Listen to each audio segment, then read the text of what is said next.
Podržali ste pre svega sebe. Jer danas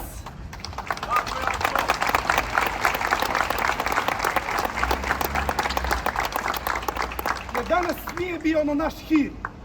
Ono je bila odbrana našeg postojanja, našeg identiteta, naše etničke pripadnosti.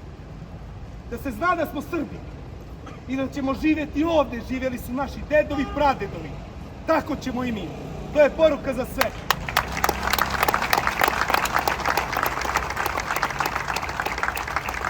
Bez obzira na sve razlike koje imamo, danas smo pokazali jedno.